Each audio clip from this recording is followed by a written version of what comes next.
Oiê! Sejam muito bem-vindos ao Pode Agir, esse podcast da mulher empresária, mulher que age. A gente fala de mentalidade, negócios, transformação de vida, eu ser mãe. Você já sabe como que é o nosso jeitinho.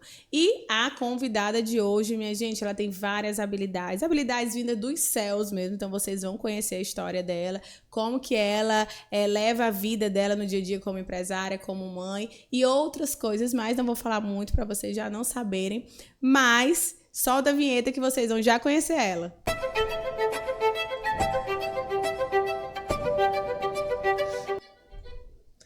Uma salva de palmas para Amanda Veras! Vamos lá, auditório! Essa mulher maravilhosa botou o batom vermelho para dominar o mundo, né? Eu digo isso, quando botar o batom vermelho vai dominar o mundo. Amiga, seja bem-vinda a esse espaço. Obrigada pelo seu tempo, sua energia, suas palavras, sua honra. É muito importante para mim você aqui. E eu espero muito aqui receber, porque quando eu sento nesse podcast, eu fico só recebendo. Isso aqui eu salto tudo anotado. Então, fique à vontade, a casa é sua. Já comece se apresentando para essas mulheres quem você é, vai. O jeitinho Amanda de ser. Que alegria, eu que agradeço estar aqui hoje com você. Tenho certeza que Deus vai comunicar o nosso coração. Sim.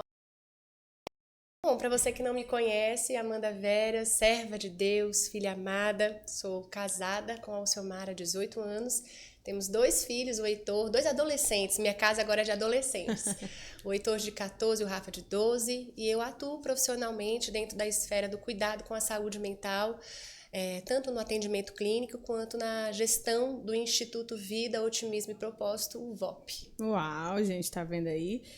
Amanda, Deus tá aqui botando na minha cabeça para começar o podcast com isso, mas antes da gente vir para as perguntas do script, eu tava assistindo o teu TED, eu fiz um TED também lá em Parnaíba. Legal, sou parabéns! Speaker TED, assim como você. E aí eu fui treinar e fui modelar várias pessoas, né? E o seu, inclusive, foi um dos que eu assisti. E o TED, ele tem aquele passo a passo, você, né? Aquela norma onde você tem que ficar, o que você tem que falar, como você tem que falar. E aí, lá no meio do teu TED, eu só lembro você falando assim, o Alciomar e uma salva de palmas pro meu marido e tal. Então, tipo, cara, ela quebrou o protocolo geral e aquilo me deixou tão livre, Amanda, eu disse, se eu quebrar o protocolo tá tudo bem, porque tá aí a Amanda validando o esposo dela, e aquilo foi assim, um bálsamo pra mim, viu? Então, assim, achei incrível, e já assistam o TED dela, né? Ai, Mas começa falando sobre isso, como foi essa experiência do TED? Foi uma experiência desafiadora, porque eu estava muito nervosa. Sim. Como você disse, tem assim todo esse protocolo.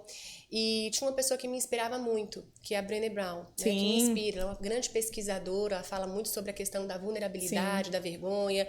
E o TED dela, né? O episódio é o mais visto de todo o TED. Então, assim, não pela pessoa em si, mas pela mensagem que ela, sim, carrega. Então, eu orei muito a Deus pedindo isso. Senhor, que seja um ambiente e uma forma de levar até as pessoas que estão passando por algum desafio da sua esfera emocional uma mensagem de esperança. E aí eu lembro que do meio pro fim eu já nem... Tinha quebrado todos os protocolos. Aí já foi, né? Eu falei lá do meu marido. Mas eu acredito, Jaciara, que Deus nos fez únicos e singulares. Então, a nossa autenticidade, ela é um processo que nos eleva. Ela nos eleva porque nos fazem ser quem somos, ser quem fomos criados por Deus para ser. Então, a partir do momento que eu me sinto livre para ser autêntico, eu consigo fluir. Deus não nos fez como cópias. Não, Deus nos fez, e a palavra de Deus fala, como árvores plantadas junto ao ribeiro de muitas águas, que na estação certa frutifica, dá o seu fruto. Então, se eu estou plantada a esse ribeiro, eu não vou fazer, eu não vou realizar, eu vou fluir. Então, eu acredito que é esse fluir que ultrapassa, né, o protocolo, e às vezes a gente vai. E fica muito autêntico essa palavra. Sim. E trazendo já, você falou da Brené Brown também, uma autora que eu gosto muito. O começo do meu curso, na Imersão Mulher que Age, eu começo com aquele texto dela da Arena, né, que ela usa o homem da arena, não é dela, é do Theodore Roosevelt, mas foi popularizado muito nesses tempos de hoje por ela. E a gente está fazendo um clube do livro aqui dentro da empresa com as lideranças, com a coragem para liderar. Tem. Não A é? coragem de ser imperfeito, a coragem para liderar. Pronto, coragem para liderar. E revoluciona, né? Porque a gente que é líder acha que tem que ser muito ferro, ferro, fogo, fogo. E ter um ambiente, uma empresa onde as pessoas são livres para errar, onde elas são livres para ser vulneráveis, faz com que a criatividade flua. Engraçado que uma pessoa me mandou um direct e falou assim, por que você trabalha fé na sua empresa? Porque um dos nossos pilares é fé. E eu disse, gente, fé é não só a fé em Cristo, claro que aqui dentro a fé, a gente ser imitador de Cristo, a gente traz isso para eles como modelo, mas a fé também de ter esperança em algo. E quando você trabalha a fé e a esperança em algo, você faz com que as pessoas entendam que elas podem ser mais do que elas são. E aí eu crio um ambiente mais produtivo, mais proativo. E entendendo isso, traz um pouco pra gente, Amanda, como que você enxerga, você como gestora, como psicóloga, e aqui a gente já bota tudo junto, como que você enxerga como líder, e também com certeza atendendo líderes, né, no seu consultório, líderes que deixam o ambiente fluir, líderes que são mais autênticos, líderes que até mesmo eles não têm medo de ser vulnerável na frente dos seus liderados. Enquanto você falava, eu me lembrei de um líder que me inspira muito, que é Moisés, né? E a Bíblia declara Moisés como um homem manso. Como foi para ele liderar em meio ao deserto uma multidão de pessoas, onde diariamente se tinha a provisão de Deus, mas diariamente também desafios chegavam àquele ambiente. E eu sempre peço a Deus para me dar um coração manso. Porque eu acredito que um líder que tem esse coração manso, atrelado, obviamente, à sua personalidade, porque nós somos diferentes. O meu marido, ele é um gestor, mas dessa parte, como eu vou te dizer... Processo. Mais contábil, mas ele é o que pega a DRE e que fala dos custos. Sim. Ele é essa pessoa mais de processo. Eu já sou gente. Então, esse coração manso é o que eu sempre peço, para eu poder escutar sem julgar. Para eu poder acolher e compreender o que foi que aconteceu, o porquê daquela pessoa ter agido dessa forma, aonde eu como líder também posso fazer uma escutativa, aonde eu como líder posso também contribuir e aprender através de conversas difíceis a dirimir situações e desafios. Então, a gente às vezes quer atribuir a um líder um papel de perfeição, um papel onde tudo ele vai e tem que saber, e não é assim, a gente se constrói, né? Então, acho que esse olhar empático, até que a Brené Brown fala sobre isso, tem um vídeo dela, que não é olhar distante, dizer assim, ei, eu sei o que você está passando. Não, é descer na escada da sua dor com você e dizer assim, ok, eu compreendo, às vezes eu não consigo entender, mas eu estou aqui com você. Então, eu acredito que o desafio de um líder é, antes de tudo, ele se perceber no seu raio de graça, na sua atuação. Eu me lembro, Jaciara, que anos atrás, eu fui gestora de uma franquia. E eu, bem novinha, fui demitir uma pessoa. Eita. Na verdade, eu não fui demitir, ela que tinha já... pedido pra você. Ela tinha comportamentos que não eram os valores da gente, tudo. Então, ela estava se comportando de uma forma onde a saída já era clara, né? E eu me lembro que eu chorei. Eu chorei muito na demissão. Olha, tô te demitindo. Eu chorando. Aí eu cheguei em casa para contar para o seu Mar. Eu tinha ali uns 22 anos de idade. E aí eu disse para ele, eu chorei. Aí ele olhou para minha cara, como? E eu disse, coitada, ela tem família, ela tem não sei o quê.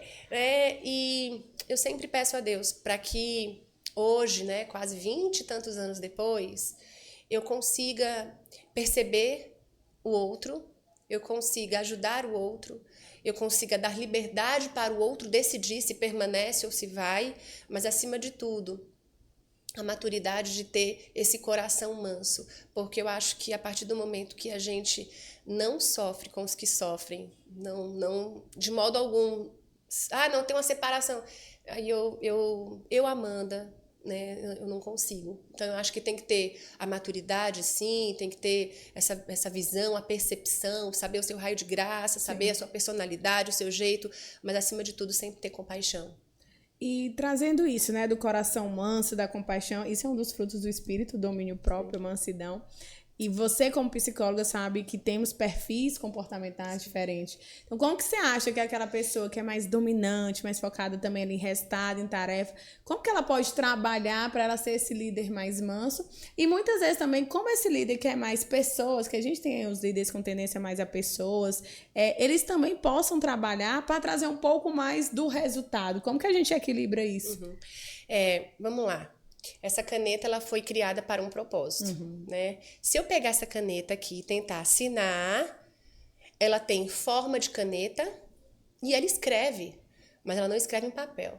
Ela foi feita para escrever em tablet e no tablet ainda da Apple ou da Samsung, não é assim? Sim. Então, nós também temos um propósito. O que acontece? Às vezes a gente quer pegar alguém de personalidade dominante e atribuir função e tarefa num lugar onde aquela pessoa não vai fluir. Perfeito. Ela vai exercer um papel, mas fluir, ela não vai fluir. Então, eu preciso facilitar o processo de compreensão daquela pessoa para que ela venha fluir.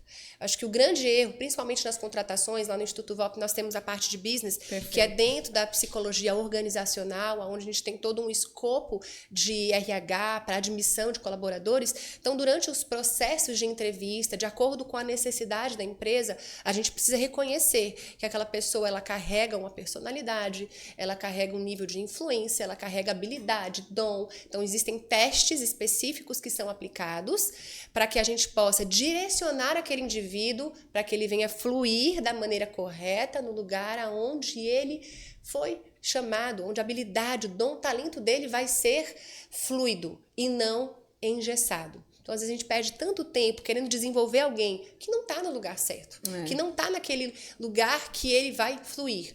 Então, aí já é um outro problema. Perfeito. Vamos falar da Amanda, psicóloga.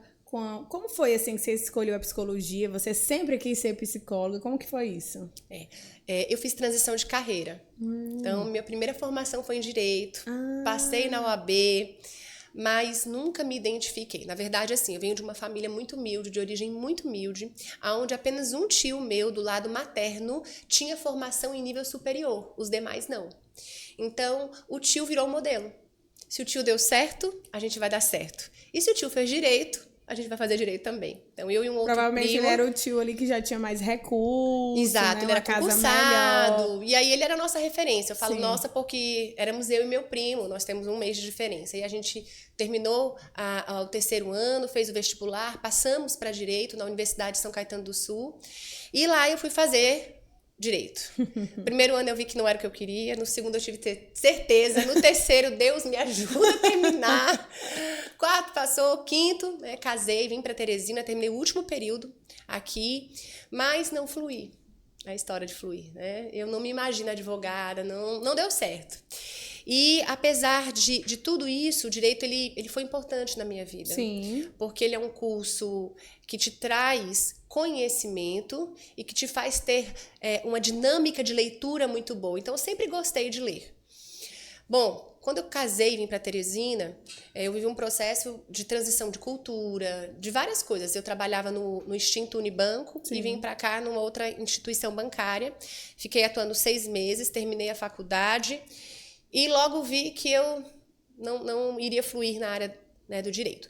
E aí nós decidimos então, como eu sempre tive essa dinâmica de empreender, sempre fui muito ágil nas coisas, sempre fui muito criativa e trabalhei em comércio muito tempo durante a faculdade de Direito, nós decidimos abrir uma empresa no ramo do vestuário, depois uma empresa no ramo de franquias e ficamos por alguns anos dentro dessa área de atuação. Meu marido ele atua dentro da medicina como cirurgião e gestor de um centro cirúrgico, a MedCentro.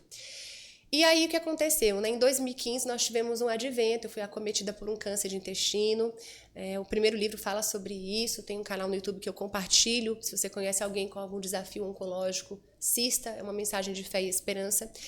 E eu falo, Jaciara, que ali tudo mudou, porque receber um diagnóstico oncológico assim, é horrível, é assim, uma coisa que, meu Deus.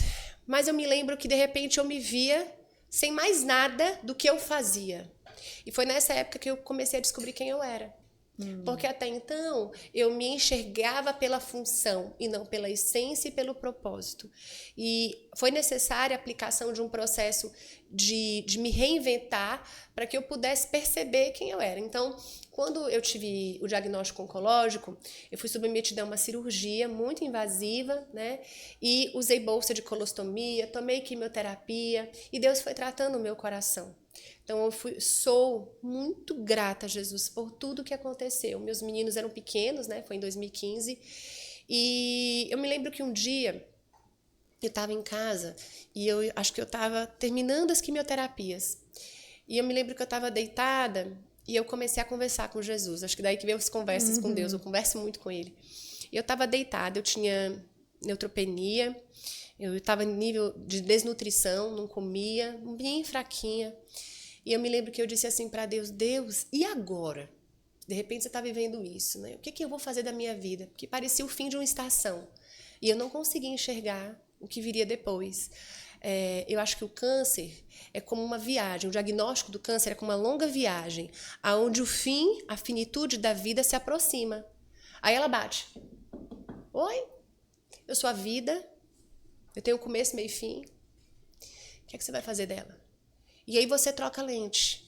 Você troca a lente para gratidão, você troca a lente para enxergar que a gente vive porções de milagre a cada segundo. E isso me fez enxergar, te dá humildade, sabe? O ego, aquele você acha que você se acha, e aí você dá uma lição de humildade para você. Para mim foi assim, para cada um é de um jeito, e eu precisava de tudo isso, sabe? E aí Deus foi alinhando meu coração e eu disse, Senhor, e agora? Agora sim, eu já não sou mãe para meus filhos, porque eu não posso cuidar deles, eu não tinha força para pegar meus filhos, eu não saio da cama, né?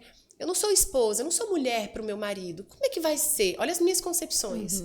Eu já nem tenho mais as lojas, então agora eu nem trabalho, eu sou alguém totalmente dependente. Então eu me vi desnuda, né? O que Jó fala, nu saí do ventre da minha mãe, nu voltarei para lá. Então se eu me vejo pela perspectiva daquilo que eu faço, né, de quem eu sou, quando o que eu faço vai embora, eu deixo de existir. Perfeito. E aí eu passei a olhar e disse assim, não, peraí. Aí eu escutei Deus falar. Aí ele disse assim, olhe para a sua história. Aí eu falei, hã? Minha história tem resposta? Minha história não tem resposta nenhuma. Eu sou alguém comum, com uma vida comum, nada de extraordinário. Minha vida não tem resposta. Porque hoje a gente é levado a esse movimento, né? Sim. De achar que tem resposta, quem é famoso na internet, quem tem um monte de seguidor, a resposta tá naquela pessoa. Não tá. Não tá. É ilusão. E aí eu comecei a olhar para minha história e comecei a enxergar tantos processos que a gente tinha vivido. Eu tinha perdido meu pai, eu casei, vim para Teresina e quando eu casei, 5 meses depois, o meu pai teve um AVC em casa e faleceu. Eu aprendi uma nova cultura, eu estava em outro lugar e aí Deus começou a me fazer olhar para a minha história. E aí a minha psicóloga me ajudou muito, né? Ela disse, Amanda, tu já pensou em fazer psicologia? E eu disse, não. Aos 30 anos de idade, eu vou voltar para a sala de aula, disse assim para ela, doutora, pelo amor de Deus, eu já estou velha, você ainda quer que eu estude, me forme, daqui que eu vá atender alguém, não vai dar certo isso aí não. Não vai dar certo. E aí, fui de novo conversar com Deus e eu comecei a ver que Deus ele precisa de uma coisa, Jaciara, de um coração disposto a escutar e obedecer. E foi nesse movimento que eu disse, tá bom. Então, quando foi em novembro, eu fiz a minha última cirurgia, a cirurgia de reversão do uso da bolsa de colostomia, né? E eu me emociono porque Deus é muito bom. E aí, nesse dia, nem com 50 e poucos dias de operada, eu estava numa sala de aula. Sei lá, a aluna mais feliz daquela instituição era eu, minha filha, com meu caderno colorido, meu estojo com 300 canetas sentada, rindo pra vida. E ali, quantas vezes eu fui com meus filhos pequenos, lembro demais que eu ia com mochila de uma madeira chupeta, que não tinha com quem deixar, levava um menino, e ali eu fiz a universidade da vida com paixão e propósito, não só por uma profissão, sim, mas por um chamado alinhado ao propósito e à vocação. Então eu amo escutar pessoas. Eu amo acolher pessoas. Já era essa pessoa, agora tem só as ferramentas. Eu amo extrair do outro a gota de esperança, que ele pode olhar para si e dizer assim, tá desse jeito, então eu consigo. E um detalhe importante, no 6º período, Deus me entregou o projeto do Instituto Vida, Otimismo e Propósito, na organizacional, quando eu paguei essa disciplina. E Deus disse, é 6º período, ainda tem quase 3 anos para você aprender. Então, existem coisas, pensamentos, projetos e sonhos que Deus te entrega hoje, mas você precisa maturar isso para que na hora certa isso se torne realidade na sua vida. Tô sem palavras. Primeira vez que eu fico sem palavras nesse podcast, né, Júnior? Ai, vamos lá, deixa eu botar meus pensamentos no lugar. E aí, você foi estudar psicologia para ser psicóloga, porque uma psicóloga viu em você algo que você não enxergava. Sim. E que hoje você consegue ver isso em outras pessoas, porque muitas pessoas vão com certeza atrás de um aconselhamento, eu não sei se é essa palavra, na terapia, até mesmo para se encontrar. E eu me conecto muito na tua história quando você fala do fazer, né? Você se olhava, era só a sua profissão. Eu lembro de uma vez uma pessoa me fez essa pergunta: quem é Jaciara? Aí eu disse, na época eu era servidora pública. Eu sou servidora pública. Não que estou perguntando o que você faz, eu estou perguntando quem você é. E aquilo ali bugou minha cabeça, porque de fato eu não sabia quem eu era. De fato eu não sabia quem é a Jaciara além do trabalho. Por quê? Meus pais também, com todo amor no coração, a vida inteira me falaram o quê? Eu só posso te deixar os estudos, você tem que estudar para não depender de ninguém. Ok, eu entendo isso e hoje, graças a Deus, eles trouxeram isso para mim, para me transformar quem eu sou. Mas durante muito tempo isso foi algo bem desafiador na minha vida. Por quê? Porque eu só conseguia olhar as outras pessoas, Amanda, o que elas faziam também. Sim. Então, só era importante aquela pessoa se ela fosse algo. No meu caso, no meu mundo, era um servidor público bem-sucedido, era um juiz, a estabilidade, né? A estabilidade, um desembargador. Então, aquilo era o suprassumo do que era uma pessoa importante para mim. Até eu começar a ir para esse meio do serviço público e eu entender que não era aquele meio que eu queria, que não era aquilo que eu me pertencia, mas eu não sabia as respostas. Quando eu fui procurar respostas em cursos, livros, etc., e aí foi quando eu resolvi abrir minha primeira empresa, minha primeira loja. Meu marido já era empresário, achando também que eram lojas que iam me fazer feliz. Mais uma vez, pegando a referência de quem? Do meu marido, não a minha. E abri aquela loja e não sabia fazer nada. Aí onde tá, tirar projetos que não são no tempo. Sim. E aí essa primeira loja fechou, porque como que uma pessoa de cabeça de servidora pública, nunca tinha estudado nada de gestão, abre uma empresa no shopping? Então isso não deu muito certo durante muito tempo. E eu fui procurar essas minhas próprias respostas. Só que eu só entendi quem eu era e o que eu deveria fazer e o projeto que eu deveria fazer em uma dor também. Que foi o meu filho mais novo. Ele, eu não sei se você sabe essa história, se eu já conversei contigo sobre isso. Ele nasceu prematuro de 29 semanas. E ele passou 2 meses na UTI. Eu estava em transição de carreira, saindo do serviço público, abrindo empresa de treinamento, etc e tal. E foi ali que eu me vi desnuda, dependendo do meu marido, porque eu tinha pedido licença sem vencimento. Então eu estava colocando energia no outro projeto, com o filho na UTI. Ali eu não tinha para onde correr, só para Deus, porque só Ele poderia tirar ele dali. E foi no momento que eu mais li Bíblia na minha vida. Na verdade, eu me converti nessa época. Eu lembro demais que eu, grávida do Theo, eu encontrei a Laísa, nossa amiga querida, e disse assim, me apresenta esse Deus que tu tanto ama. Isso era novembro para dezembro, nos Estados Unidos, no curso que a gente estava fazendo. Ela falou assim, em janeiro você vai lá em casa, que vai ter um estudo bíblico. Dia 5 de janeiro, dia 3 de janeiro, ela me mandou um WhatsApp, dizendo que estava lá começar esse estudo bíblico daquele ano, 2019. E eu estava internada, porque eu estava com pressão alta. E aí termina aqui, dia 3 eu não fui para o estudo bíblico, dia 5 o Theo nasce, eu não sabia o que era ter um filho prematuro, eu achava que ele ia para UTI, 2 dias depois eu ia levar ele, eu não entendia, um filho de 1,1 kg, etc e tal, o que eu estava passando por ali. Até a médica chegar para mim e dizer assim, olha, teu filho vai passar mais ou menos uns 30 dias na UTI. Foi aí que caiu a maior ficha da minha vida, eu disse, meu Deus do céu, e agora? Enfim, começou aquele terror, né? De quem tem mãe, quem tem filho na UTI sabe. Todo dia é um dia. Todo minuto é um minuto. E aí foi nessa época que eu comecei a ir para o estudo bíblico da Laísa, que eu comecei a ir para a igreja, que eu comecei a entender que eu precisava de respostas que não era mais a resposta nos livros físicos que eu sempre procurei. E nesse tempo entrou na minha vida um livro chamado Uma Vida com Propósito. Por isso que eu amo. Rick Warren. Por isso que eu amo devocional. Por isso que eu amo qualquer livro desses que vem dos céus através de pessoas como você. E naquele livro ele falava muito disso, de propósito, disso, daquilo. E através do livro eu comecei a ler a Bíblia. Então eu li Jó. Olha como que eu fiz. Eu pesquisei na internet qual é o livro de alguém que está passando por desafio assim, assim, assim. Lá na internet falou Jó foi isso, isso e aquilo. E eu comecei a ler Jó e de Jó outras coisas. E naquela época, naqueles 60 dias onde eu não trabalhava, onde eu não estava prestando para nada emocionalmente, com 30 dias ali, meu marido chegou para mim e disse assim, olha, você tem outro filho, meu filho mais velho tinha 1 ano e 1 ano e meio, vendo a mãe deitada na cama, chorando, aquela coisa toda, e você precisa reagir pelo seu filho e por mim.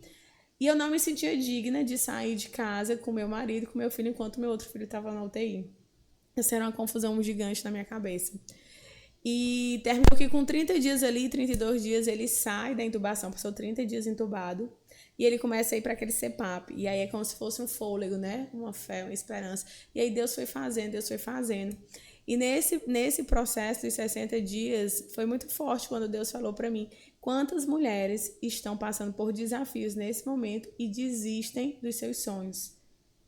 Por quê? Porque a primeira coisa que passou pela minha cabeça é, eu não vou mais sair do serviço público, porque o meu filho vai precisar de mim, eu vou ter que pagar o plano de saúde, isso e aquilo, e eu achava que eu não conseguia se eu não estivesse lá. Aí meu marido chegou para mim e disse, não, você vai continuar. Nosso filho vai sair, vai ser saudável, vai dar tudo certo. E aí, quando 60 dias, o pequeno saiu do médico e eu levei ele num neuro. Esse neuro era cristão. Ele olhou para mim e meu marido disse assim, vocês acreditam em Deus? A gente é assim, agora assim, né? Assim, certeza, a gente acredita em Deus. Olha, pois nesse relatório, nesse momento, teu filho poderia ter morrido. Nesse momento, teu filho poderia morrer. Aí ele foi pontuando, Amanda, todos os momentos que era para ele ter morrido. E o menino é 100% saudável. O problema maior que eu tenho com ele é o TDAH dele, que quando ele tá assim, isso é fichinha, meu Deus, glória a Deus por esse TDAH. E foi nisso, foi nessa dor que eu me converti, de fato, assim, né, ao Senhor, em saber que não tem livros, não tem capacidade no mundo quanto tu, de fato, vai precisar de Deus. E hoje em dia eu me pergunto muito, será que essas pessoas elas vão ter que ir na dor? Por que elas não podem ir no amor? E a grande maioria vai na dor. Eu quero voltar essa pergunta para ti. Hoje, com teu testemunho de vida, tu consegue fazer com que as pessoas procurem o Senhor pelo amor para que não vá na dor? Ai de mim conseguir alguma coisa. Sim. Quem sou eu para conseguir alguma coisa? Mas eu creio que Deus escreve as nossas histórias de forma tão singular e única, né? Então ele entende a porção de cada um. Você estava falando de Jó, hoje meu devocional foi uma parte em Jó. E Jó era um homem incrível, porque ele fala assim, né? A Bíblia conta que o próprio Deus fala para o diabo, né? Tens visto o meu servo Jó? Então, Deus sabia o coração de Jó. Jaciara, eles serviam banquetes e no final, Jó, né, fazia movimentos de agradecer a Deus, porque se algum dos filhos, se alguém tivesse pecado, feito um ritual ali de agradecimento, nem ritual, não me lembro o nome, na parte do versículo que fala sobre isso, mas era Jó se antecipava as situações, Jó se preocupava com os filhos, Jó tinha um coração grato e humilde. Então, assim, a dor, ela é inerente. Deus fez o Éden, né? Existe uma origem para nós, a Nova Jerusalém nos aguarda. Então, durante essa travessia, esse tempo que a gente está aqui, a dor ela é inerente. Eu vou viver dor, você vai viver dor, todo mundo vai viver dor. Eu gosto muito de um autor chamado Charles Swindoll. Ele fala, os livros dele, né, falam muito sobre esse processo de dor, porque quer dizer, então, que Deus é bom quando tudo vai bem. Sim. Quando tudo vai mal, Deus continua sendo bom. Deus é bom em todo o tempo. Ele é hoje, amanhã, sempre, sempre será. Então, assim, a bondade e a fidelidade do Senhor, ela não está atrelada à minha vida estar tudo bem ou não. O que eu preciso compreender é isso. Eu estou nesse mundo, né? Jesus disse, você vai ter aflição, mas tem de um bom ânimo. Existe uma esperança, uma perseverança que Ele já venceu. Então, se Ele já venceu por mim, eu posso todas as coisas naquele que me fortalece, eu também posso vencer as adversidades. E aí as adversidades são as mais diversas. Eu tenho adversidade no trabalho, eu tenho adversidade na criação de filhos, eu tenho adversidade emocional, eu tenho adversidade relacional, social, esse mundo tem adversidades. Agora, como eu vou lidar com elas? Como eu vou conversar com Deus e buscar o auxílio dele para que eu possa passar pelos processos e dizer assim, ok, eu estou sendo lapidado, eu estou sendo um vaso moldado a cada dia. Então, eu acredito que seja muito mais a resposta que eu dou a Deus no processo do sofrimento, a forma como eu escolho pensar, sentir e comportar, e quais são as evidências da fé que eu professo. Quais são as evidências? Se você olhar para os discípulos, quase todos tiveram mortes drásticas, com exceção de João, que foi para Patmos, né? Então, a gente precisa enxergar o Evangelho, a caminhada com Cristo, sobre uma nova ótica, uma nova perspectiva. Existe uma cruz, né? Todos nós temos uma cruz para carregar. Ah, tá tudo lindo, maravilhoso. Na internet todo mundo mostra um recorte que não é verdade. Então, a vida, ela é uma vida desafiadora, a gente tem as dores. Agora, como eu vou encarar isso? Como eu vou expressar isso? Eu acho que essa é a resposta. É o que vai fazer a diferença, né? Vamos lá, voltar a 2 casas. Amanda se forma em psicóloga. Sim. E abre e tira do papel o Instituto VOP. Ali está o momento do VOP surgir. Uhum. E aí você começa a ser uma clínica de referência na nossa cidade. Outros psicólogos trabalham com você. Como que a Amanda líder ou o seu esposo entra com você na divisão dessa gestão? Como que funciona isso? Vamos lá. Eu falo que a minha função lá é ser uma mordoma. Então, eu sou uma mordoma fiel do Senhor ali.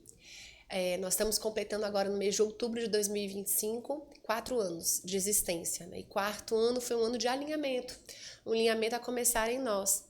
E enquanto mordoma daquilo que Ele nos tem confiado, eu preciso ser uma boa gestora. Sim. Então, eu reconheço que tem situações que eu não tenho habilidade, que eu não vou saber fazer, e aí eu peço ajuda.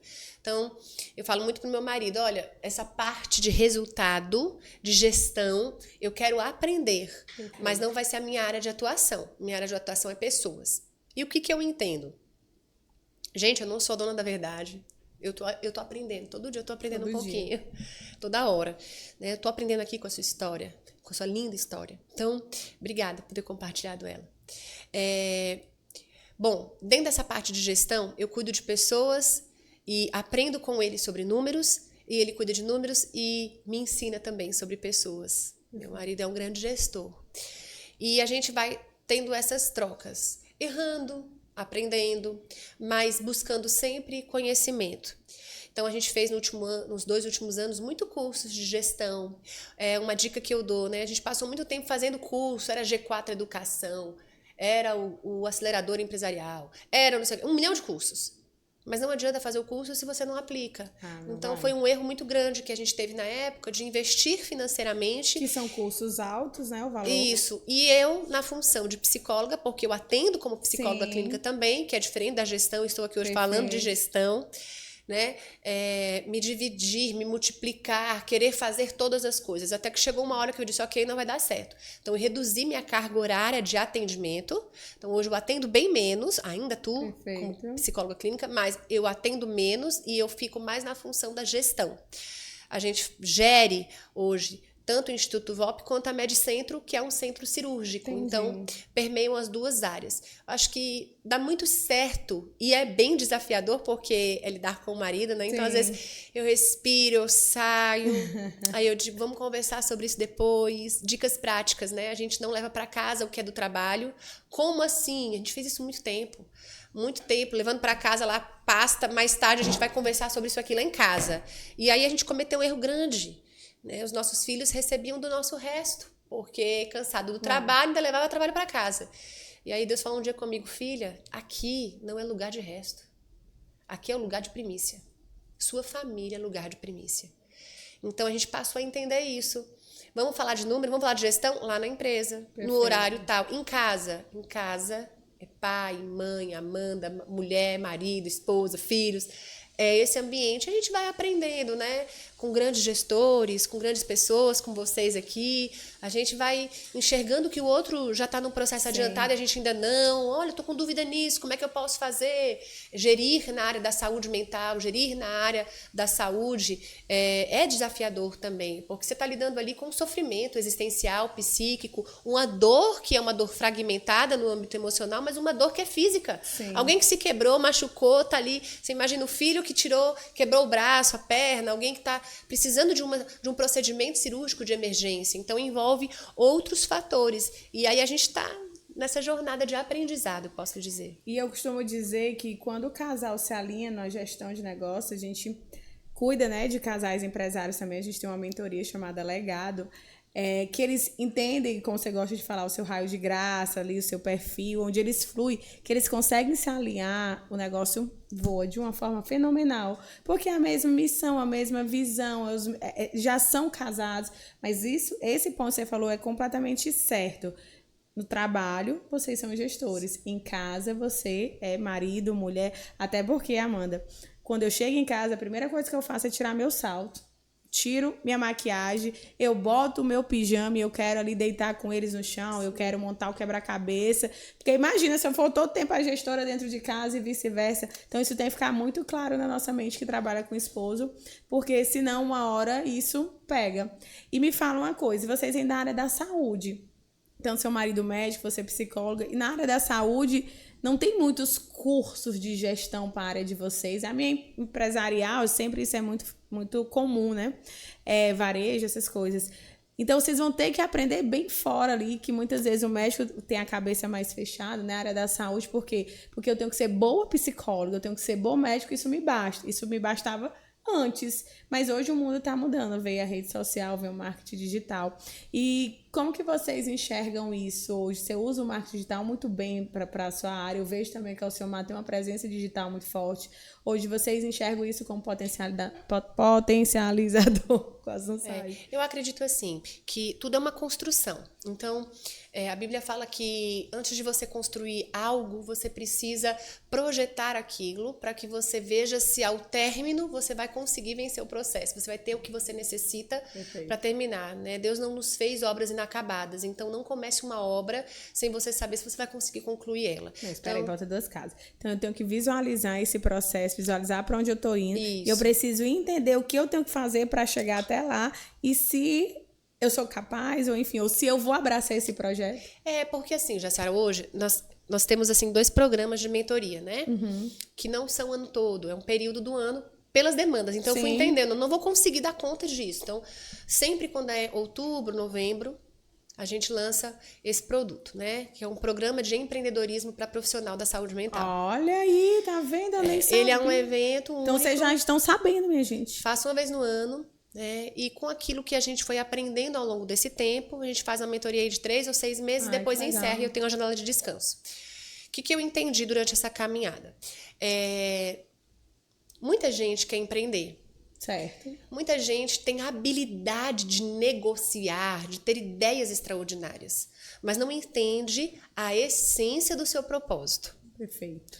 Então, quando eu falo de projeção, quando eu falo de projeto, eu preciso saber o motivo pelo qual eu estou fazendo o que eu estou fazendo. Vamos dar um exemplo bíblico de Neemias. Neemias, quando vai falar com o rei, ele entendia o processo que estava acontecendo, né? Então ele fala assim, os muros de Jerusalém foram destruídos. Eu preciso ir lá, Senhor, me ajuda. Né? Deus fala com ele. Então Deus fala comigo, Deus falou contigo para te movimentar nesse lugar onde você é uma voz de influência para Deus. Mas antes do centro liderar existir, existiu uma convocação de Deus. Existiu algo que te moveu, que te movimentou, algo que você vai fluir. Olha como se conecta tudo que a gente está conversando. Então não adianta eu falar, hoje eu vou começar a ser engenheira. Eu quero construir, porque construir dá dinheiro. Né? Não tem propósito, não tem chamado, não. Então, Neemias, diante de uma necessidade, ele se movimenta, as portas se abrem, né? O rei dá o anel de sinete lá, dá tudo o que ele precisa, ele chega até lá, as pessoas se mobilizam, vem os Sambalat e Tobias para fazer desistir, mas ele tinha um propósito. Então, assim, nós precisamos discernir qual é a direção de Deus para a nossa vida. Nós precisamos entender que se a gente vai se movimentar dentro de um processo, dentro de um propósito, com um destino assertivo, eu vou pegar porrada no processo, eu vou ter perseguição no processo, vão as coisas acontecer. Mas espera aí, eu sei o motivo pelo qual estou fazendo aquilo ali. Então, essa trajetória, ela é muito mais segura, porque eu sei o motivo pelo qual estou fazendo o que eu estou fazendo. Qual que é a grande questão? As pessoas empreendem para ganhar dinheiro. E não por propósito. No curso eu fui vendo isso e a gente fala, o primeiro módulo é empreenda por propósito e com princípios. Então isso foi um desvendar pra gente. o Sebrae, várias pesquisas mostram as empresas que quebram no primeiro e no segundo ano, porque você pode ter fundo de caixa, você pode ter dinheiro para aplicar, mas precisa ter um propósito, precisa ter a paixão, precisa ter o crescimento. O Centro Liderar hoje é uma referência aqui no nosso estado. Mas por quê? Porque existe um propósito. Fato. Entendeu, gente? Propósito. O que me remete muito ao Ikigai. São as 3 perguntinhas lá. O que você acredita que você é muito boa fazendo, o que você acredita que o mundo precisa e o que você acredita que pode ser bem paga por isso. Deixa eu te contar um negócio. Conta. Uma vez eu fui fazer uma mentoria, minha gente, foi tão engraçado. E eu tava naquela crise, assim, eu não sabia, né? Que era o povo lançando produto digital, e eu dizia, meu Deus, tá todo mundo fazendo, eu tenho que fazer também. Aí começa assim, né? Aí me entregaram um papel. Um monte de perguntas dessas aí, né? Aí eu tava numa mesa com umas 20 pessoas e todo mundo escrevendo nessa mentoria e eu lá e tudo. Eu comecei a ficar tão nervosa que eu senti vontade de rasgar o papel. Aí todo mundo escrevendo, vocês acabaram. E eu olhava assim, meu Deus, eu tô tendo uma crise bem aqui, eu não sei o que eu tenho que fazer, nanana. E olha só o perigo, né? De você se movimentar até estar em ambientes que você pensa que vão te trazer crescimento quando você não tem clareza da estação. Porque olha só, eu sabia o meu propósito. Perfeito. Mas para aquela estação, aquele não era o movimento. Uau, é isso. Então a gente se perde. É Aí eu me lembro que eu não respondi nada. Eu falei assim, não, vou fazer em casa. Aí a mulher, não, mas você tá aqui pra gente te ajudar. Eu disse, não, mas eu não vou fazer agora. Então você às vezes perde o seu dinheiro, perde o seu tempo e se enrola de estar em um lugar que não é pra você estar. Tudo isso que a Amanda falou, eu assino embaixo. Porque eu sou desse mundo da educação empresarial, então eu tenho minhas imersões, minhas mentorias. E uma coisa que é muito fato, Amanda, é isso. Quando as pessoas chegam até a mim, elas chegam com várias ideias. Eu quero a minha mentora. Às vezes, grandes empresárias, as mulheres assim, fluindo na empresa delas. Não, mas agora eu quero ter uma mentoria para empresárias da minha área. Eu disse, meu Deus, mas não é o tempo. Isso aqui é ter uma mentoria, isso é uma empresa, se você precisa de tempo disso, aquilo. Vai chegar o teu tempo, mas agora talvez o teu tempo seja tu acelerar o que tu tá muito bem. E por isso que o processo em psicoterapia ele é importante, porque ele traz esse alinhamento. Sim. Ele traz pra gente essa percepção, ele facilita o seu processo. Sim. Quanto mentora. Quando alguém chega pra ti como uma mentoriada sua e fala assim, Jaciara, eu sei pra onde eu quero ir, me ajuda a construir isso aqui. Ai, gente, isso é muito mais fácil.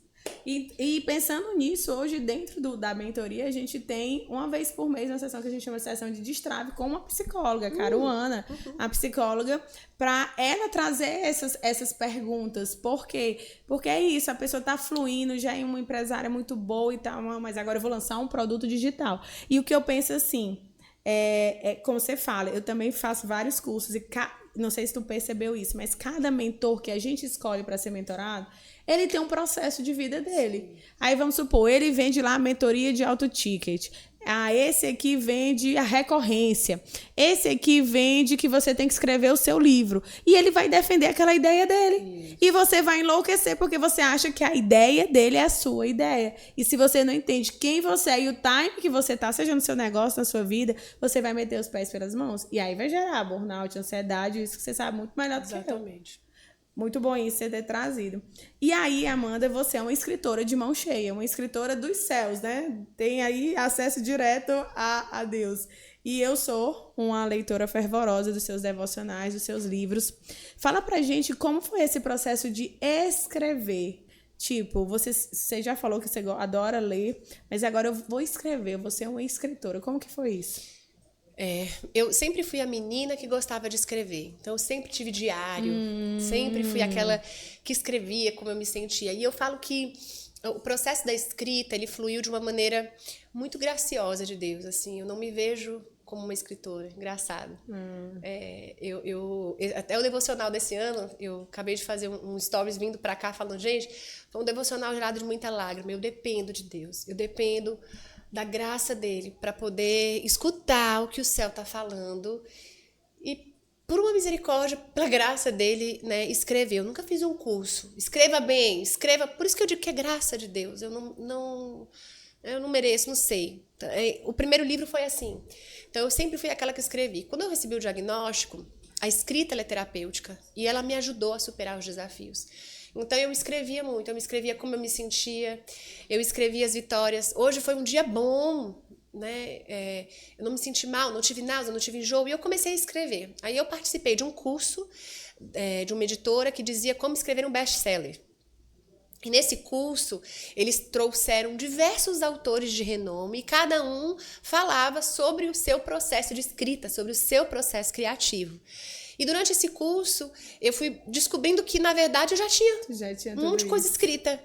Né? Eu precisava de alguém que me ajudasse a organizar aquilo que eu tinha escrito. E aí eu conheci uma pessoa maravilhosa, incrível, a Janice Florido. Ela que me acompanha desde o meu primeiro livro. E a gente teve uma conversa muito boa. Eu disse para ela, eu tenho várias coisas escritas. Ela disse, tem? Eu disse, tenho. Ela disse, tá como? Eu disse, tá no diário, tá no caderno, tá na agenda, tá no tablet, tá em todos os lugares. Ela disse assim, reúna tudo e me mande para eu ler. Uau. E aí eu reuni tudo e mandei para ela. Só que eu mandei, né? Olha, tá aqui esse pedaço. E ela disse assim, Amanda já tem um livro. Agora eu quero que você sente. Mas ela me deu a tarefa. E escreva numa sequência isso daqui. Aí eu sentei, eu nunca tive ghostwriter, né? Tem gente que tem, não. Eu Explica sentava, pra eles o que é um ghostwriter. Existem pessoas que têm a sua história, mas não tem essa formatação da escrita. Então elas contratam um ghost. O que é um ghost? Um fantasma, um escritor fantasma, vamos colocar, né? Para que ele possa escrever o livro. Então a pessoa às vezes conta a história e a pessoa escreve.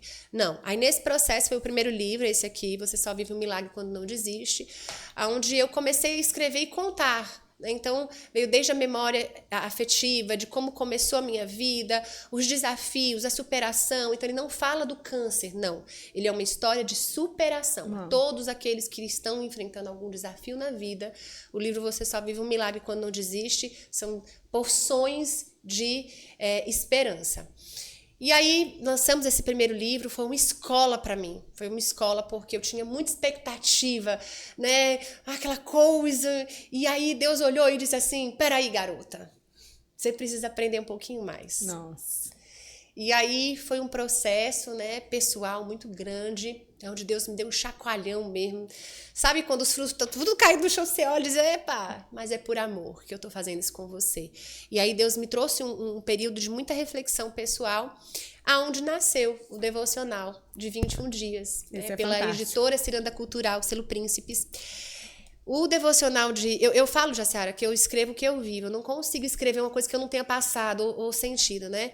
Então no final do ano de 2019, uma amiga minha, Clara Linda, me ligou e disse assim, Amanda, tem uma mulher na internet, olha só, que tá gravando uns vídeos assim, e ela fica contando as coisas que ela fica vencendo na vida dela. Por que tu não faz, amiga? Eu disse, amiga, tu acha que dá certo? Sei lá, se dá. E aí eu falei assim, quer saber? Faltam 21 dias para o ano acabar, eu vou fazer um propósito, um jejum de Daniel, e eu vou fazer 21 dias de oração e jejum, e todo dia Deus vai falar comigo uma palavra, e assim foi. Nossa. E aí eu comecei a elencar tudo aquilo que eu sentia. E aí eu tive um sonho, olha só. Nesse sonho, eu me via como eu criança, eu menina, assim, e eu andava e tinha uma corrente na minha perna, um grilhão. Sabe aqueles grilhão de escravo? E uma bola bem grande, né? Aí eu olhava pro grilhão e quando eu olhava pro grilhão, cada pedacinho do grilhão tinha uma palavra. Amargura, comparação, frustração. Nossa. E eu olhei aquilo ali e digo, meu Deus, tá me amarrando. Aí o Espírito Santo falava comigo, corre que ela vai quebrar. E aí eu andava e cada vez que eu andava, as correntes quebravam e eu comecei a escrever sobre isso. E houve uma identificação, porque tantas pessoas falam da inveja. Sim. Ah, mas eu não sinto. Sente. Sente, mas tem de vergonha de dizer que sente. E aí esse livro ele foi um processo assim de cura e libertação. Vamos só segura falar da inveja, que foi muito engraçado. Tava lá com minhas mentoradas e fui falar exatamente isso para elas, da inveja e tal, explicando para elas o que era inveja, que muitas vezes elas olhavam para uma pessoa e diziam assim, não é justo ela tá tendo esses resultados, eu faço isso. Isso é inveja. E aí depois que eu falei sobre isso, o homem me chamou no canto e disse assim, Jaciara, eu não concordo contigo, tu não conhece fulana, ela rouba meus clientes, ela fala mal de mim, não sei o que, é inveja. O que você tá falando é exatamente, poxa, por que não comigo? Sim. Não é sobre a pessoa estar fazendo certo ou errado, é sobre o teu sentimento de não ser com você. Ela ficou assim, chocada, querendo me matar, porque ela queria o quê? Dizer que ela não estava sentindo inveja, porque pra gente sentir inveja é feio. E às vezes a gente é bom demais pra sentir inveja, só que também é ser humano e cheio do pecado. O Bill Johnson tem um livro chamado Nascidos para um Propósito. E ele fala sobre um coração humilde e grato. Um coração humilde e grato. Ele conta a história de um contador que estava quebrado e na cidade dele um outro contador abriu uma grande empresa e fez um evento maravilhoso. E ele foi convidado. E quando ele chegou na festa, ele não tinha levado presente porque ele não tinha dinheiro para comprar. Mas no final da festa ele chamou o contador e disse assim: meu amigo, eu não trouxe presente, mas eu queria te dar uma coisa. Aí ele diga, eu queria orar por este lugar. E ele fez uma oração tão fervorosa, uma oração tão de Deus, sabe? Que no final o cara chegou para ele e disse assim: ei, você tá quebrado, mas você orou por prosperidade para mim, você orou para eu vencer, você orou para Deus me abençoar, como assim? Aí ele disse assim: o Deus que eu sirvo me ensina isso. E o cara disse assim: pois eu quero conhecer esse teu Deus que você serve. Amém. Então eu acho que para quebrar essas questões de sentimentos que todos sentimos, nós precisamos que os filhos de Deus se manifestem dessa forma, expressando aquilo que podem entregar. E o último, né? Fala, antes de você me amiga. mandar embora, você já tá com a sacola aqui, acabou o seu tempo. Eu quero que você fale desse e já do de 2026. Pronto. Aí quando foi em maio de 2024, Donaldo, que ele é o dono da editora, né? Ele é um homem de Deus, ele me recebeu. Olha só, eu tava saindo ali da ponte estaiada, rasgou o pneu do carro, sabe quando tá péssima a situação? Eu disse: meu Deus. Aí ele me ligou, eu digo: vai lá, meu Deus, o dono da editora me ligando, o que foi? Aí eu estacionei na rua, ele: oi, Amanda, tudo bem? Tudo. Pode falar? Posso te ligar de vídeo? E eu dentro do carro, pneu furado, calor de Teresina. Eu digo: eu vou dizer que não? Eu digo: pode. Aí eu liguei, ele: está tudo bem? Eu digo: tudo ótimo. Eu parada, eu digo: Deus sustenta, coloca teus anjos aqui pra ninguém me roubar nesse carro. Aí eu parada, ele disse: Amanda, eu tô aqui com um desafio pra você e eu queria te convidar pra um desafio. Aí eu disse: olha, vindo do senhor, né, uma pessoa que eu admiro tanto, minha resposta, eu nem sei o que é, mas tô dentro. Aí ele começou a rir e disse: Amanda, você topa escrever um devocional de 365 dias? Acho que nessa hora, sabe aquele filme? 365 dias. 365. Ficou assim na minha cabeça. Aí eu disse: será que isso aqui tá acontecendo? Isso aqui é verdade mesmo? Eu fiquei assim. Aí eu: topo. Qual é o prazo? Nós temos 3 meses. Aí eu: São 365 dias. 365 dias, em 3 meses, 30, 60, 90, 120. Mas como? Eu digo: você me ajuda? Você me ajuda? Aí eu nunca escrevi devocional de 365 dias, né? Aí ele disse: ajudo sim, né? Mas você topa, nós temos esse desafio e tal, não sei o quê. Aí eu digo: eis-me aqui. Fui pra casa no dia seguinte, sentei e disse: ok, Jesus, o Senhor me botou nessa. Cuida, manda Vamos lá. mensagens. Pô, como é que começa a escrever este devocional? E aí, eu tenho um bloco de notas no meu celular, onde eu tenho várias anotações. Você vai rir, mas tipo assim, tá chovendo. Aí eu tô indo trabalhar. A chuva tá linda. Aí Deus eu começo: Senhor, todo olho verá e toda língua confessará, que nem eu tô vendo essa chuva aqui, as bênçãos de Deus. Aí eu escrevi assim. Aí eu comecei a puxar do meu bloco de notas várias reflexões. Sim. E comecei a escrever. E aí eles começavam: Amanda, tá muito grande. Comece meio fim, corta. Aí eu mandava um texto desse tamanho, eles mandavam reduzido, enxuga e não sei o quê. E aí foi escrevendo. E nasceu o devocional. 365 reflexões diárias que trazem acolhimento e conforto para a alma. E antes de ser para qualquer pessoa, foi para mim. É para mim. Eu aprendo, né, escrevendo. Nós temos um grupo no WhatsApp gratuito. Então, de repente, quem não pode ter condição de ter o devocional, você pode escutar todos os dias de forma gratuita. Minha intenção é que as pessoas possam praticar disciplina espiritual, de ter um tempo devocional com Deus todos os dias e conheçam a Ele. Eu sou só, como o pastor Glênio Fonseca Paranaguá fala, eu sou só a menina de recado. Então, é isso. E dia 6 de novembro, é quinta-feira? 6 de novembro. Dia 3 de novembro, que é numa segunda-feira, no Shopping JK, Livraria da Vila, em São Paulo. Chiquíssimo. Vamos estar lá. Quem sabe você não tá lá comigo, minha amiga? O Espírito Santo tá mandando dizer, amiga? Diz. Que eu acredito que tu tem que fazer esse lançamento devocional lá no Mulher que Age. Amém. Pô, vambora. 20, 21 e 22 de dezembro. Olha aí. De novembro. Então, olha aí. Vamos. Fechou? Fechou. Vai inventar a agenda, fechado. Bora. 20 e 21 de novembro. Vai dar certo. No dia 6 de novembro, aqui em Teresina, na livraria Leitura do Shopping Rio Poti, Nós vamos estar com 365 reflexões que fazem você escutar a voz de Deus. Eita, é forte, meu Deus. Então, estamos juntas nesse ano aí, escutando a voz de Deus, novo, que é a voz que mais importa. É verdade. Uma salva de palmas, auditório! Vamos finalizar, né? Porque estão querendo expulsar a gente, porque por minha amiga a gente passava mais aqui. Tem 2 duas horas. pessoas aqui só olhando pra gente. Acaba! Vamos dar um recado dos céus. Eu quero que você dê um recado dos céus para essas mulheres que estão escutando a gente agora. Antes de liderar fora, lidere sua alma. Antes de exercer o governo fora, exerça o governo no lugar onde você vai deixar o maior legado nessa terra, é a sua família. Quando você chegar no céu, Deus vai te perguntar, né? Não são os números, não são as suas riquezas, mas a maior de todas as riquezas, que é a sua casa e a sua família. Então, lidere a si, para liderar e governar dentro da sua casa, da sua família. O resto você vai fluir. Busque o seu raio de graça e escute a voz de Deus para a sua vida, que é a voz que mais importa. Amém, amém.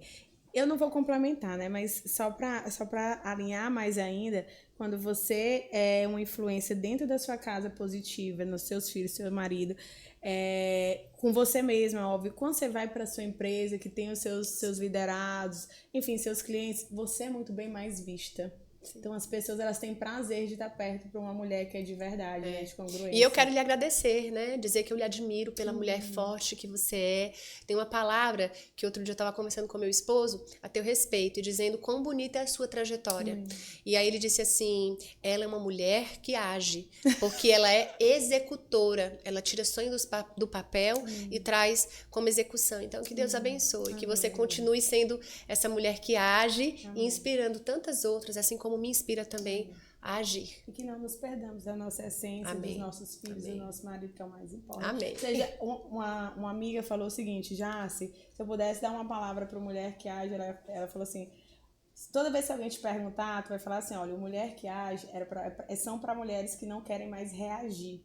Uau! Eu disse, então, mulher que age é para mulheres que não querem mais reagir. Amei. É isso aí. Nossa, olha, então temos presente do Mulher que Age. Meu Deus, que lindo, todo personalizado. Tá vendo, amiga? Presentes pra você. Vamos botar pra frente o lançamento do teu devocional lá, que eu acho que vai ser demais. E eu deixei esses aqui pra você de presente, os 3. Temos também presentes. Aqui é pra ela ou pros meninos? Pra ela. Minha gente, essa loja, deixa eu contar, eu sou, assim, as compradoras assíduas de carregador de celular lá. Tudo que vocês viram nessa loja. Fala pra eles que a gente falou das vendedoras. Já acertou que treina essas meninas? Não, eu fui outro dia comprar lá, né? Aí acho que era o 10º carregador que eu tava comprando. Acho que só na minha casa se perde carregador. E aí a vendedora me vendendo um monte de coisa. Quando eu fui pro caixa tinha tanta coisa. Aí eu falei, minha filha, a Jaciara que te treina, né? Aí ela disse, eu digo, para com isso, tira todas as coisas aqui, eu só quero esse carregador, por favor. E eu liguei pra Jaciara. Jaciara, um treinamento de venda desse, minha amiga, vai bater todas as metas. Temos uma pelúcia, você não tem filhos pequenos e nem filhas pequenas, você pode presentear alguém. Ai, amei, obrigada. Amiga, obrigada pelo seu tempo. Uma salva de palmas, gente! Beijo, assistam a gente, compre o devocional da Amanda, 365, eu tô botando mais um dia pra ti, 365 dias. Ai, deixa eu falar uma coisa. Fala. Na Amazon tá com um cupom de pré-venda, né? CDP 26, que é Conversa com Deus Pai 26, 10% de desconto. Você já pode comprar então na pré-venda. Mais barato, já compra mais barato. Ele é R$59,90, fica por R$49. Uma salva de palmas. Beijo, nos assistam. Foi ótimo, maravilhoso. Tchau. Foi.